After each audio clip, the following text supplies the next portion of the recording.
പാറളം പ്രവാസി കൂട്ടായ്മയുടെ 5ാം വാർഷികത്തിന്റെ ഭാഗമായുള്ള സ്പന്ദനം കുടുംബ സംഗമം നടന്നു. ചടങ്ങിൽ വിവിധ കലാപരിപാടികൾ അരങ്ങേറി. പാറളം ഗ്രാമപഞ്ചായത്ത് പ്രസിഡന്റ് അനിത പ്രസന്നൻ ചടങ്ങ് ഉദ്ഘാടനം ചെയ്തു. കൂട്ടായ്മ അത് വളരെ നല്ലൊരു കാര്യമാണ്. ഇതിന് മുൻകൈയെടുത്ത് പ്രവർത്തിച്ച് ഇത്രയും കുടുംബാംഗങ്ങൾ ഇവിടെ എത്തിച്ചേർന്നിട്ടുണ്ടെങ്കിൽ അതൊരു വലിയ ടാസ്ക് എടുത്തിട്ട് തന്നെയാണ് ഈ ഒരു റിസൾട്ടിലേക്ക് എത്തിയിട്ടുള്ളത്. തീർച്ചയായിട്ടും അതിന് മുൻകൈയെടുത്ത എല്ലാ ഭാരവാഹികൾക്കും അഭിനന്ദനങ്ങൾ അർപ്പിക്കുകയാണ്.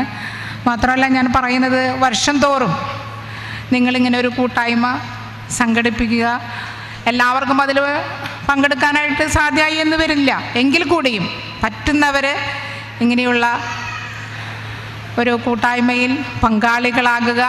മാത്രമല്ല, നമുക്ക് നമ്മുടെ ഫാമിലി, അച്ഛൻ, അമ്മ, അതോടൊപ്പം തന്നെ നമ്മുടെ മക്കൾ, നമ്മുടെ നാട്ടിലെ കാര്യങ്ങൾക്ക് അറിയാനും അറിയപ്പെടാനും കണ്ടറിയാനും ഒക്കെയുള്ളൊരു വേദിയായി ഇത് മാറും എന്നുള്ളതിൽ ഒരു തർക്കവുമില്ല.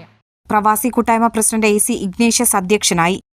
നമ്മുടെ നാട്ടിൽ ചുരുങ്ങിയ ആളുകൾ, നമ്മുടെ ഇത്രയും 150 പേര് മെമ്പർഷിപ്പ് എടുത്തിട്ടുള്ളതിൽ 4-5 പേര് മാത്രമേ നാട്ടിൽ സെറ്റിലായിട്ടുള്ളൂ. ബാക്കി ഉള്ള 175 പേരോളം വിദേശത്താണ്. അപ്പം അതുകൊണ്ട് തന്നെ നമുക്ക് ഈ കൂട്ടായ്മ നല്ല രീതിയിൽ പ്രവർത്തിക്കാനായിട്ട് നാട്ടിൽ പ്രവർത്തിക്കണമെങ്കിൽ ഒരുപാട് പരിമിതികളുണ്ട്. അത് വെച്ചുകൊണ്ട് തന്നെയാണ് നമ്മൾ ഈ 5 വർഷം കൊണ്ടുപോയത്. 2021 നമ്മൾ ഒരു ചാരിറ്റി കൂട്ടായ്മയായിട്ട് രജിസ്റ്റർ ചെയ്തു.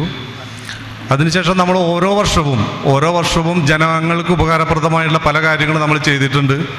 നമ്മൾ രജിസ്ട്രേഷൻ ചെയ്യുന്നതിന് മുന്നേ തന്നെ നമ്മുടെ പഞ്ചായത്തിലുള്ള ഒരു വ്യക്തിയുടെ ഒരു ചികിത്സാ സഹായവുമായിട്ട് 5 ലക്ഷത്തിൽ മേലൊരു സഹായം നമുക്ക് കൊടുക്കാൻ സാധിച്ചു രജിസ്ട്രേഷൻ ചെയ്യുന്നതിന് മുന്നേ തന്നെ. അതിനുശേഷം അനവധി ജീവകാരുണ്യ പ്രവർത്തനങ്ങൾക്ക് നമുക്ക് ചെയ്യാൻ സാധിച്ചിട്ടുണ്ട്.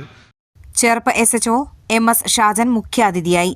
പ്രവാസി കൂട്ടായ്മ സെക്രട്ടറി സുധീർ ഷൺമുഖൻ, എക്സിക്യൂട്ടീവ് അംഗങ്ങളായ സാൻഡോ ആൻഡോ, സജീവൻ മുളങ്ങിൽ, അയ്യപ്പത്ത, CR അഗസ്റ്റിൻ, അനീഷ് കൊച്ചത്ത, ഷാജി ബാലൻ, റിജോ റാഫേൽ, രാഗി ഷാജി എന്നിവർ സംസാരിച്ചു. തുടർന്ന് വിവിധ കലാപരിപാടികൾ അരങ്ങേറി.